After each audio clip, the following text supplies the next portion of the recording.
Pernah nggak kalian lihat idola kalian, bahkan yang kalian pernah subscribe, pernah dukung, yang dulu dari dia kecil sampai besar, nah sampai sekarang dia itu udah nggak ada lagi guys ya. Nah kenapa sih banyak channel-channel yang udah besar, apalagi ya bisa dibilang mereka tuh udah jadi idola kita banget lah, tiba-tiba ngilang gitu kan, atau enggak tiba-tiba udah nggak aktif ya, tanpa kalian sadari ya cuy. Hello guys, welcome in Bang Ari Jenong. Jadi kali ini aku mau sharing kalian kenapa sih banyak channel-channel besar, nah mereka tuh lebih banyak yang berhenti atau bisa dibilang udah nggak ngelanjutin lagi karya di YouTube ya. Yang pertama kita mau ngebahas tentang AdSense-nya. Tentunya banyak YouTuber pemula atau bahkan mereka yang udah menengah nih, udah bisa dibilang under 1 juta atau 2 jutaan lah. Nah mereka tuh bisa dibilang ya tentunya realistis banget. Karena apa?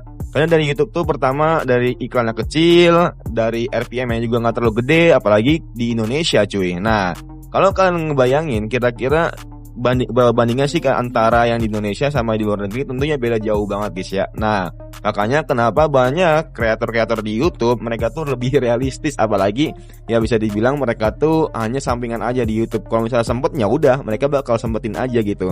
Karena ya bisa dibilang kalau misalnya lu, nah baru ya nggak segede Bang Windan atau nggak Bang Regi atau nggak Bang Apip atau nggak siapapun itulah, ya udah lu cuman sekedar buat apa ya bahasanya ya, gaji lu dari YouTube tuh sebulan tuh bisa dibilang ya cuman buat bensin aja atau nggak buat makan aja, itu udah cukup banget gitu, tanpa adanya lu beli kebutuhan-kebutuhan kayak wifi, kayak apapun itu yang sekiranya itu kebutuhan buat live streaming ya. Tapi nah banyak dari mereka juga tentunya lebih realistisnya kayak fokus ke kerjaan di dunia nyata, atau nggak dia fokus ke kerjaan yang sekiranya lebih menghasilkan, lebih menentukan. Nah ya apa, itu pilihan mereka tentunya. Dan ini menjadi alasan pertama AdSense di Indonesia itu lebih kecil. Dan ada beberapa kayak teman aku juga, dia itu udah gede juga, udah 1 juta subscriber bahkan di gaming, tapi sekarang itu di fokusnya untuk source-nya, tapi source-nya itu lebih ke luar negeri.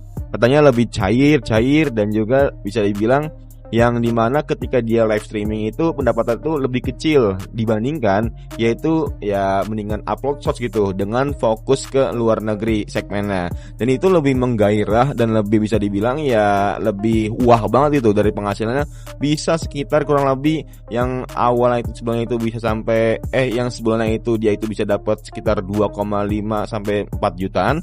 Nah sejak di-upload di shorts katanya bisa nyampe 10-an lebih ya cuy, gila emang gokil sih.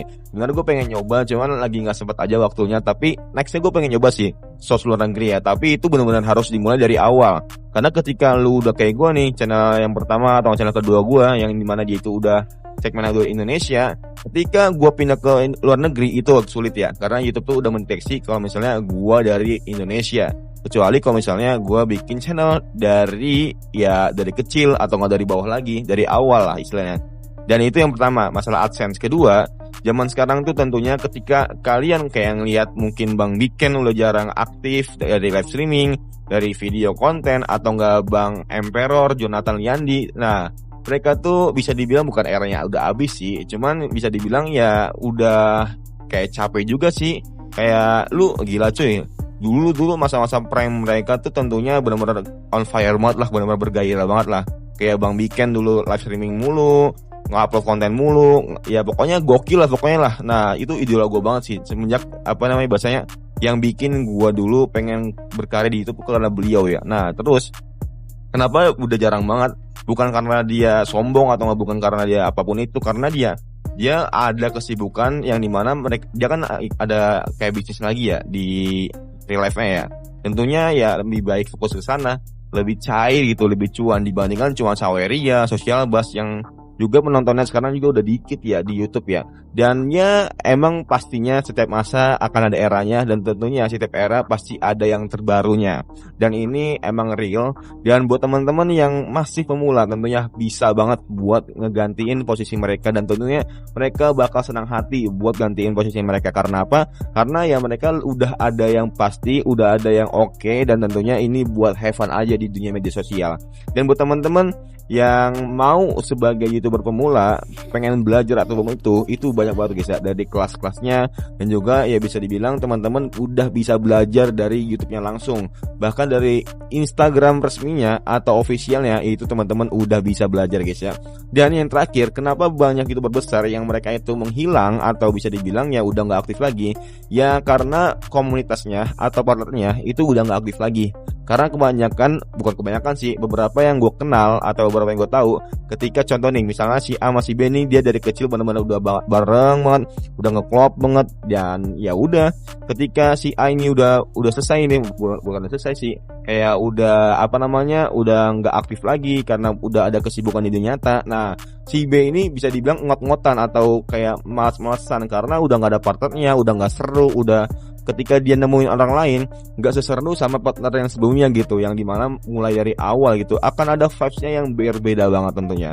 Dan ini bisa dibilang faktor yang ketiga. Nah menurut kalian ada faktor apa lagi yang sekiranya bikin YouTuber besar atau ya bisa dibilang kreator YouTube yang udah besar cuman malah bikin mereka itu udah malas-malasan lagi, atau enggak ya bisa dibilang udah nggak aktif lagi ya, bahkan jarang aktif? Coba tulis di kolom komentar, gue udah gak sabar liatin komen kalian. And see you next time, bye. Elite Music.